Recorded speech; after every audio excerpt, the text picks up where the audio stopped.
So, yung sinasabi kong kanina na kuwari, P3, D65, kaso nga lang we won't see it kasi hindi naman tayo nag-review ng HDR. So, ganyan yung mangyayari. Oops. Ayan. So, kinonvert niya into a P3 D65. Looks odd. It looks log pati. Kasi yun nga, we're not viewing it on an HDR environment. So, papakita ko sa inyo ngayon yung disadvantage din ng node-based na color manage pag kailangan na natin ng different outputs.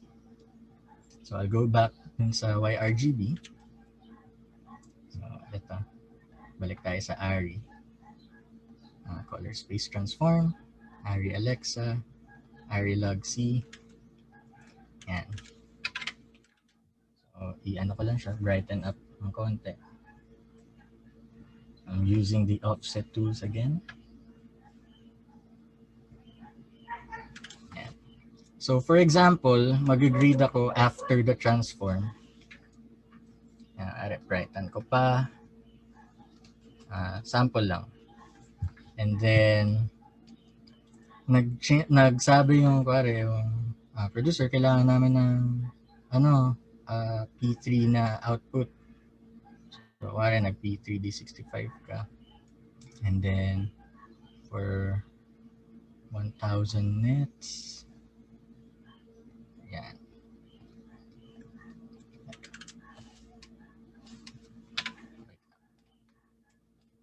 Balik ko lang.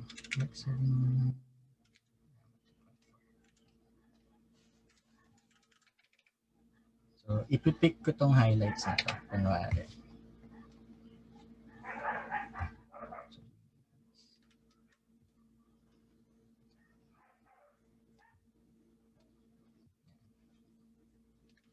Kunwari lang, pinalilatan natin yung temperature.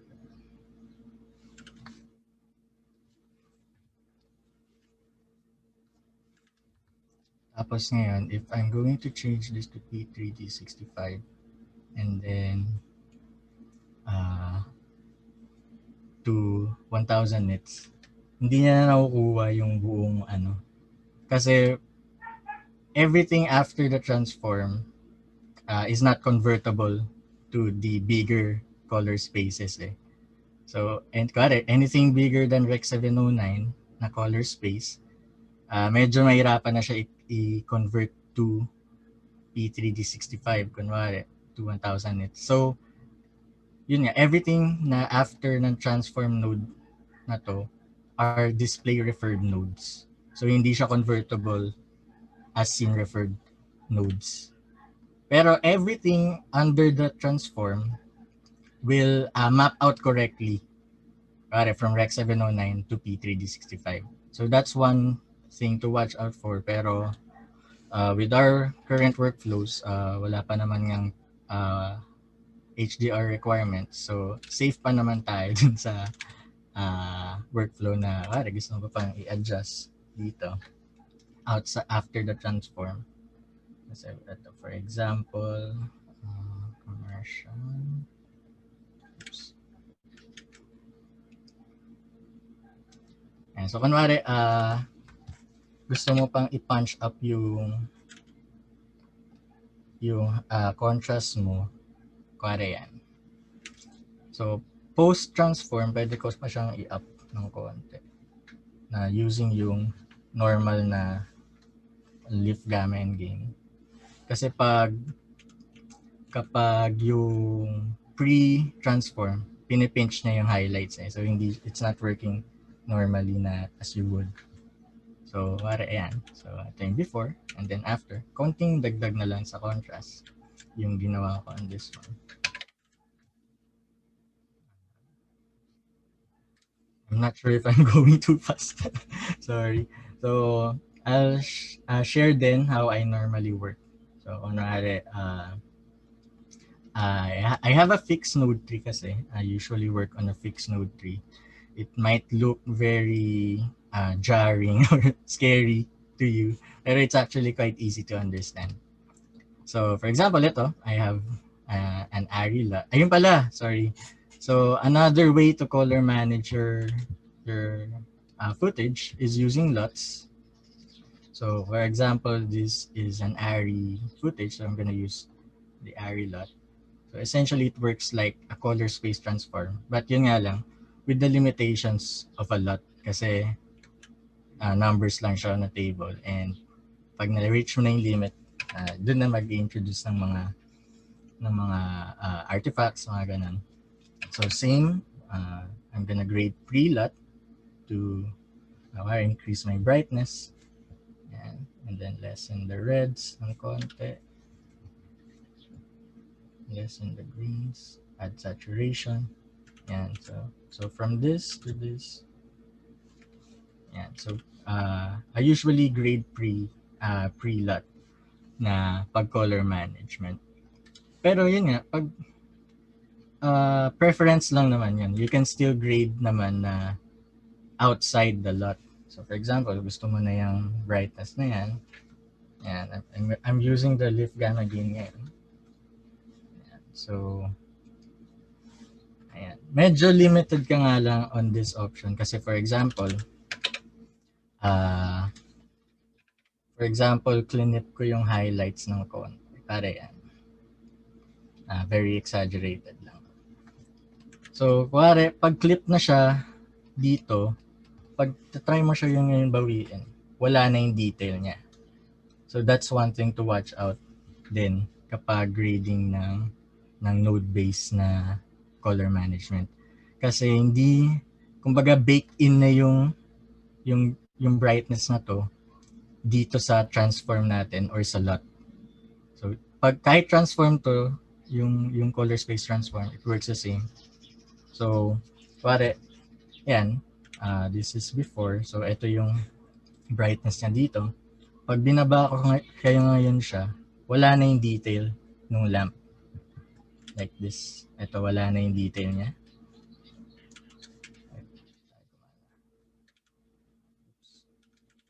So, ito yung detail na meron yung lamp.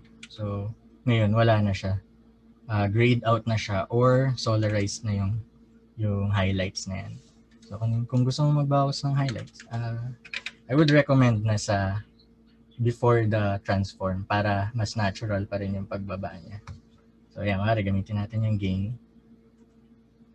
Mas maganda yung roll-off ng highlights. Mas natural versus pag yung Lift Gamma Gain on outside the transform or on a display referred workflow. So yun ang gusto ko sa color manager kasi everything feels cohesive ba in terms of tools. Kaya yung highlights mas natural siya yung galaw niya. Yun, so I'll show you how I normally work. So yun nga, I have a fixed node tree. So I would recommend na kung try nyo din gumawa ng fixed node tree kasi it has its pros din eh. Kasi mas madali din mag-apply ng grade throughout the timeline. So I'll show you how. For example, apply ko dito. So for example, I'm changing my look and look node. Pakita ko din later from scratch itong ano na to. Pakita ko lang kung paano mag-apply ng grade na madali throughout the timeline. So for example, itong look na to, I'm going to change this warm kunwari. Yan. So I'll choose this shot number 7, and then go to color, and then ripple node changes to selected clips. So what happens now is applied na rin siya dito, yung ginawa kong look sa 23rd node. So yun ang ng node ng may fixed node tree, mas madaling mag-apply ng nodes to other shots kasi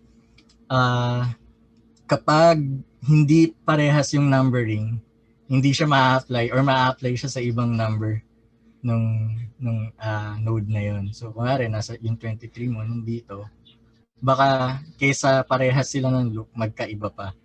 So that's an advantage then of having a fixed node tree. So let's reset this, and then I have my node tree here. Yeah.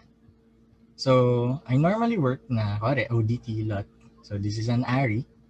So I'm gonna use the color space transform, and then array Alexa, array log C, rec 709, and then gamma 2.4. So I don't recommend changing this settings kasi okay naman na siya by default most of the time. So next, for example, this is my key shot or my hero shot. So I'm gonna make a look for this. I'm using the offset wheel. Ayan. And then parang for me, kulang siya sa contrast. So ngayon, post transform ako mag-add ngayon ng contrast. So I'm gonna use the curves and then editable splines. Yeah, so mag-add lang ako ng konting pop to it. Mukhang commercial look. Yeah. So this is without the curves and this is with. So konting adjustment lang. And then saka ako mag-a-adjust ng mga, so this is yung kumbaga yung broad stroke ng paintbrush, and then kapag feeling ko okay na ako dun sa look niya, saka ako mag-nitpick. So for example, I find the lamps too bright, so maybe in this node, this is my highlight node, so dito ako magbabawas ngayon ng highlights. So I'm using the highlights knob here. So smoother roll off. So I can have it na windowed para yung, as in yung lamps lang yung tatamaan. And then soften it up. Add another one. So you can add another circular window using this. So for example yan, and then so yeah, ano ko lang siya dito. So my general rule for softness, pag nawala na yung inner circle na yun, it's soft enough na hindi halata yung window. There. So meron din akong nodes for my actor, kunwari ito, actor N, or actor in the middle. So I'm gonna make a new circular window and then soften it up. Tapos, ayan, I can use the gain tool here and then bawi ng konti sa gamma. So very subtle lang din naman, just to add more emphasis on her. So ito na yung parang mga secondaries ko. And then kaya sa trim nodes, so dito ko pwede gawin yung mga qualifiers. So for example, I find this red to be too saturated. So now I'm going to just pick it. Then blur it a bit. Make a window for it as well. And reset. So these are my secondaries for this whole thing. So for example, may isa akong shot before this na pag in-apply ko yung grade, doesn't look the same. So I adjust it sa angle node. So nga lang, so let's try it here. So I'm gonna reset this, my windows. So I've applied the same grade. So I'm gonna adjust it in the angle node here. So I'm using the contrast knob here. And then maybe it's too cyan, so I'm gonna add some reds using the offset wheel. And then maybe lessen the saturation. Add some.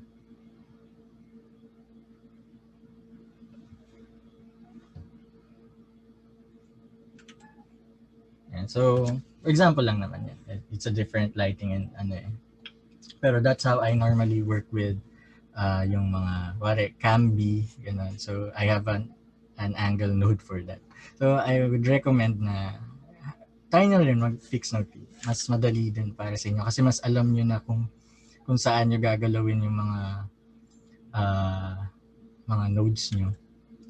So, eto kasi, this qualifiers here, I'm anticipating for agency comments. So, agency comments are usually, madami, manitpick. So, pero most of the time, hindi naman nagagamit lahat to. So, pinakagamit is yung output or yung LUT, and then the loop node. Tapos, kung director, gusto siyang pabago, pwede bang warmer. So, yan. I'm just gonna add some warmth to it. So, alam nyo agad kung saang node yung ano niya, in-adjust niya. Yeah. Yes, sir. So, mas madali siya ngayon. And then, pagdating naman ng agency, pwede bang make it brighter, ganun. So, once again, I'm gonna use the offset wheel, make it brighter. Yan. So, mas madaling i-adjust yung adjustments. Mas madali din i-apply to the other shots kasi you're just copy pasting it or you're just rippling it throughout the timeline. So mas mabilis din kayo matatapos kapag apply lang kaysa manually nyong gagawin yung mga adjustments. Right. So yun, ayun sir. Thanks, Virg. Yeah, it's already 2 o'clock. Pero we'll get some questions from you guys. Do you have any questions? I think someone asked for, is DaVinci Resolve free? And I think Miss Yes. says, yeah, it's free. No, you can download it for free. There's a light version nga with tama si Miss Tony G. She said that you can go to the website and download the free version. Okay. Yes. What else? Any questions from our participants? Anyone? May question ba kayo kay Virg? Guys? Go lang. Meron ba? Please, huwag kayong mahiya. Anyone? Wala? Ako siguro, yung question ko sa'yo, Virg, sure, sir. Hindi ko natanong to kanina kasi pinag-umpisa na kita kagad. How did you start from, lalo na kasi I think half of the people here are students, how did you start with being a colorist? Paano ka naumpisa, sa work na to? Of course, you're multimedia arts graduate, right? Yes, sir. Pero paano yung transition from your work and then becoming a full-time colorist, ganyan? I started off color grading nung I joined a seminar na may color grading involved. Tapos, nung nag-demo yung colorist, which was si Miss Marilyn Magsaysay, I found it very fascinating. Parang color grading for me was like magic back then nung nakita ko siya. And up to now, it feels like magic, lalo na pag yung mga impossible shots or yung mga mahirap i-fix. Fulfilling pa rin siya. And then from there, I've researched about it, YouTube, then dinownload ko yung Resolve. Yeah. So, practice ko na siya from there on. Tapos, ayun, nag-trainee ako for underground logic. And then, the rest is history. Colorist na ako. For 5 years na, no? Tama ba ako? Yes, sir. For 5 years. I've been grading na for 5 years. At saka, rin naman to, no? There's a big market talaga. Lalo na kasi nakikita mo yung gawa mo sa mga ads, right? Sa pelikula. Yes, sir. May demand talaga din for color grading. Kasi dumadami na din yung contents ngayon eh. So, the more contents, the more kailangan din na grading for it. Yes. The more racket. No? Nice. Ayun.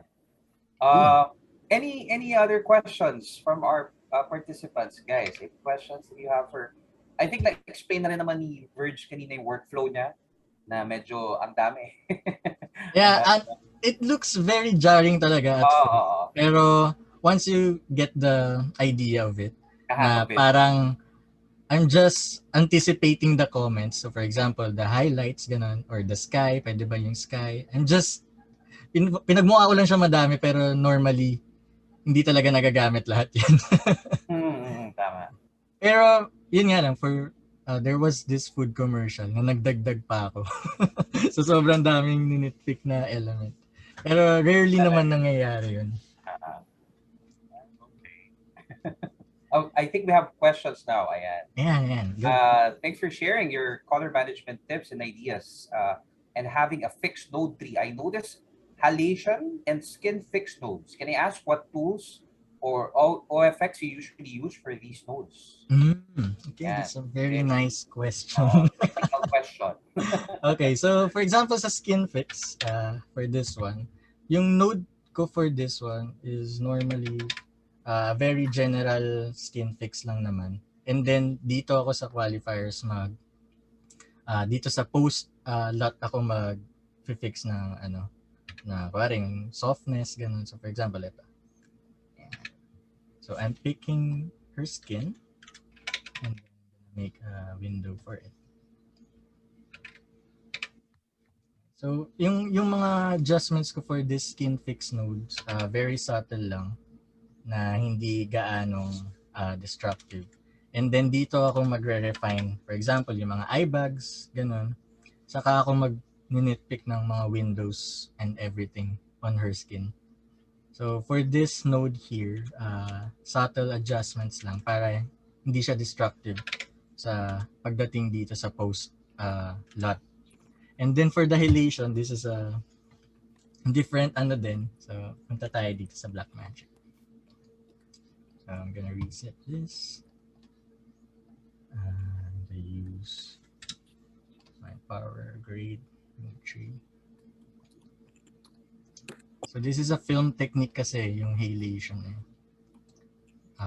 apply lang yung transform. Color space transform. And then this is a Blackmagic Gen 5. So I'm gonna use the Gen 5.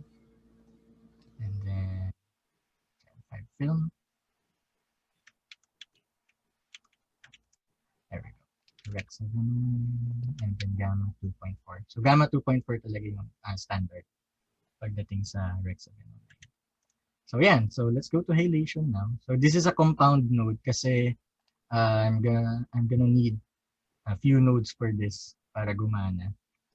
So this is color space transform, wide gamma, and then film Gen 5, and then wide gamma, and then I'm gonna convert it to linear. Ibang so kailangan for halation na tools, kailangan nasa linear gamma tayo. So and then I'm gonna create another transform node. And then babalik ko lang siya sa original niya. So this is linear na gamma.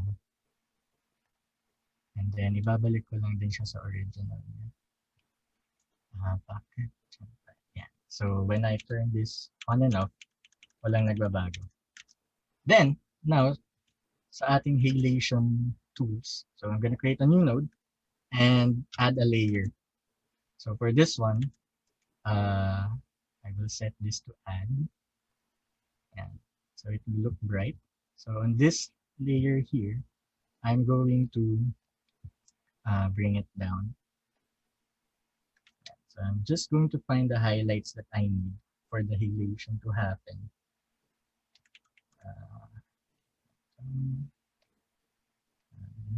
So for example, this. Yeah. And then I'm gonna add a new node.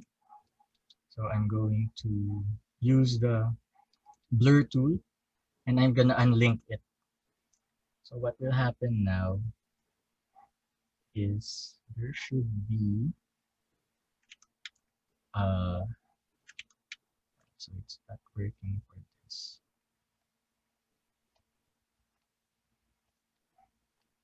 Right, maybe this is not the best example kasi for halation to happen, we need high contrast highlights. So let me try on another clip. Maybe on this one. Ito, dapat dito lumabas siya. Okay, so same, so yun nga, so it doesn't work Then on some clips, kasi pag kulang sa contrast yung, for example like this, masyadong madaming highlight, it's not working. So you might need a plugin for it. So ito yung medyo manual way of adding halation to a footage. So Arri Log C, Arri Alexa, and then linear. Arri Alexa, back to Arri Log C. Same, and then I'm gonna add a layer node. So this one. Yeah. Then add a new node. Blur. Yeah, so this is what's gonna happen. Alam mo sa parang film effect siya, yung film, may mga nangyayari sa film footage or film photos. Parang nagkakaroon siya ng redness.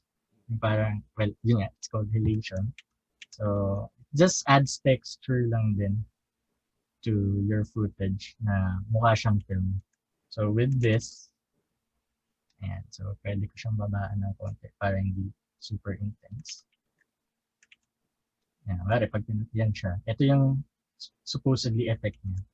So you're just controlling it using the curves kung hanggang saan siya mangyayari.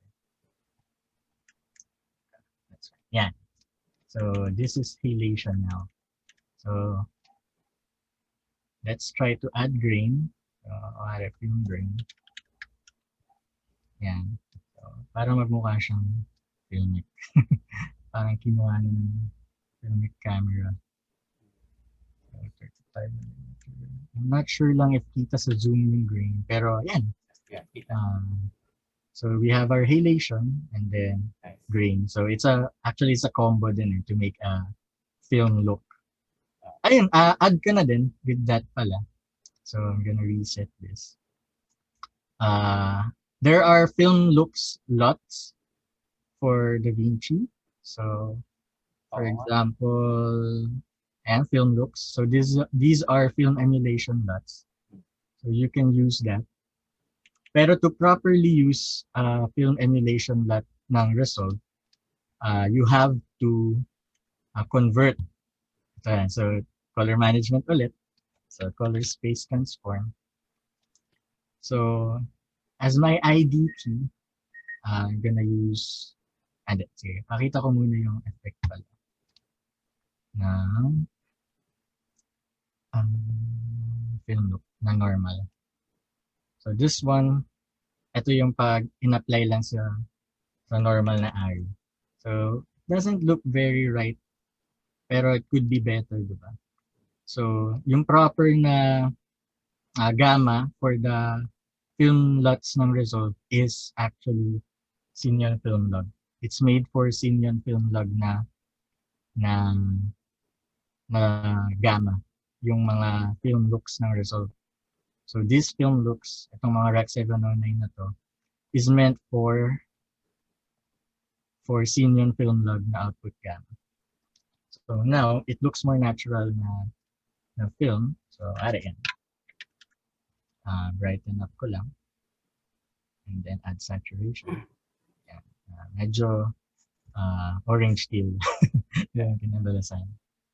So, yan. So, and then highlights, maybe bawasan ko pa ng konti. Yan. So, ayan. Film look na effect siya. Yung halation. So, remind ko lang din. So, this works on a linear gamma and then kailangan nyo lang din siya ibalik sa original color space and gamma niya. And then, the layer node should be on add. Tapos yun, you can control kung hanggang saan siya using the curves. And then, blur tool controls the color. No, kung gusto nyo kung gaano siya ka-red or gaano siya ka-yellow, ganun. Yun. So that's halation. medyo ano ko na yan, tricks ko na yan. So, pero, kaya na-explain ko pa ng detalye.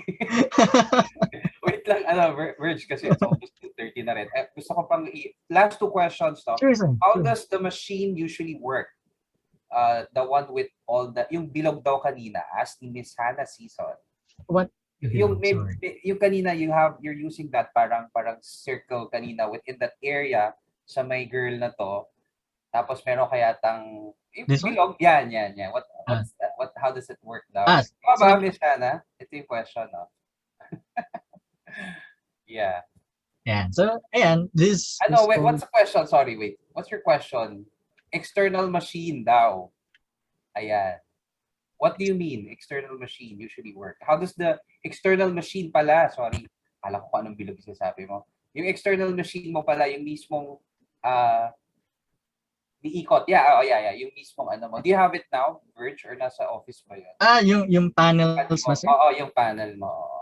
Yeah, I have it here. Kaso hindi ko alam kung paano ko papakita. Oo nga, malaki.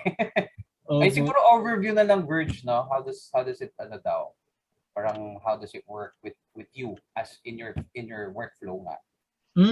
Okay, so, Mas mapabilis, no? Mabilis yung work. yes, kasi once na maka-use ka na ng panel, you'll never go back using keyboard and mouse. Well, based on my experience. Yeah. Kasi everything as it is, but isang click lang. For example, ito, add vignette. After this node, I can add a serial using one button lang, using in the panel. Unlike pag sa keyboard, you'd normally press Option S, diba? Or Alt S sa Windows to add a serial node. So mas mabilis lang din. It adds din sa speed mo if you're using a panel. Yun. Oh, nice. Very good. Yeah. Tapos, last question. Anong tawag dito? Sorry, last one. How do you deal with clients na madaming revisions? With clients na madaming revisions. Okay. So, yun nga. Color grading kasi for me, it's not only about the technicalities or the artistic side of it. For me kasi, I believe that 50% of color grading is client relations. So parang once na mas kailangan kasi maintindihan mo din yung gusto ng clients and the way you talk to them, ganun. Na there are times kasi na minsan yung comments are not feasible or hindi gagana. So you can tell them na baka it might not look good if we do this or do that. You can give suggestions din na what can work and what cannot, parang ganun. But there are clients kasi na very picky. So yun, you just have to deal with it talaga na every element may comment. For example, every book dyan, papabago yung kulay. Very specific, no? There are clients sir. It really depends din sa clients na ka-work mo eh. So there are clients na everything pinapansin and there are clients naman na pinaka-general look lang. Ganun. Yeah. So depende pa rin sa clients man how you do. Pero siguro I guess patience. Pinaka isa doon sa magandang value sa colorist. Kailangan patient with those kinds of with those kinds of comments rather na medyo madami and sobrang picky talaga. Patience, no? Sobra. Patience. Revisions, katakot-takot na comments. As in, sir, there was this one grading din na grade yata kami for 8 hours. Ganun. So, there are really, talaga, ganun cases. Pero try to make it as fun as possible pa din for them. As much as possible. Charge to experience, kumbaga. Diba? Yes. Lahat yun, nabaon mo na. Hanggat maaari, the goal is customer delight pa din. Exactly. Very good. All right. I think that's it, no? Sorry, medyo. No problem. So, thank you so much, Virgil, for You're welcome, guesting here. Guesting talaga. For being here in our Map Talks episode 4. Again, thank you, and I wish you good luck sa career mo. Sana marami pang client. And, thank you, sir. Successful ka pa sa work mo. No? Ayan.